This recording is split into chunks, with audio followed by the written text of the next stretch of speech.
Ukraine amasung Belaruski border oiba jaga amada ngarang pangtokhiba Russia amasung Ukraine anigi peace talk aduda mai pakpa ngamkhidraba amasung solution amata porakhidraba matungda hauzik nakal anigi lan fivam amuke hena lusilakli. Peace talk asi mai pakhidraba matungda hauzik Ukraine gi capital oiriba Kyiv city asi tamna Russia gi aduki matik yamkhraba teng kanna thajilakli. Russiana Kyiv Tamna Thajinlakhre military tank amasung troops asi kayamuk yamna yambage haibabu satellite image ta uba matamda kilometer 64 rom oigani haina phongdorakli. Russia gi Ukraine invasion asida Ukraine gi maikhaidagi resistance asi aduki matik kankibana maram oiduna matam yamna lawbasida Russia asi hanadagi haujikna hena aduki matik yamna aggressive oirakle.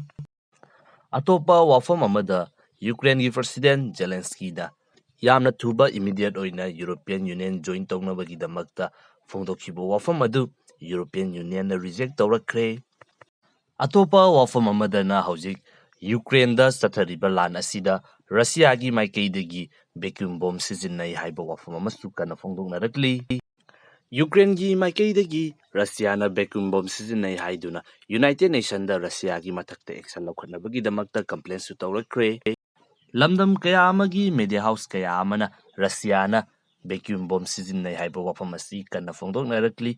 US ki side tagi hairiba tawdok asi makoina investigation tawkhigani aduga karigumba tasengna sizinaramba taragadi makoigi side tagi action lawkhalakani haiba wafamsu adumak phongdokli. Ukraine gi maikaidagi Russiana tawriba asi war crime ni maram maduna Russia asi United Nations dagi fawba suspend tawgadabani haiba wafam nasingba asisu adumak phongdokli.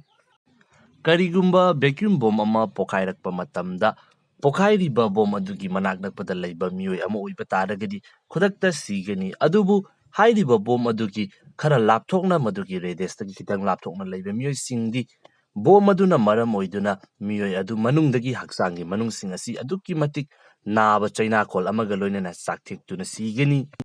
Geneva Convention gi matungina masigumlaba khuzukholai asi sizinaba asi yadabana maram oiduna Russia asi war crime ama pangthokle haiduna Ukraine na phongdoklibani. Hauzik Ukraine da soknariba lan asi yamna chawba mafamsingda amasung yamna tuna soknabana maram oiduna karamba matamda kari oirakani haibadu aikoina phongdokpa ngamde. Hauzik video namjariba matam asi fawbagi oinadi Ukraine gi capital Kyiv amasung Kharkiv asi hauzik fawbagi oina capture tawba ngamdri adubu video asina release tawrokpa matamdadi matam ama hektada capture tawrombasu adumak yai. Masini hauzik fawbagi oina leiriba fibam asi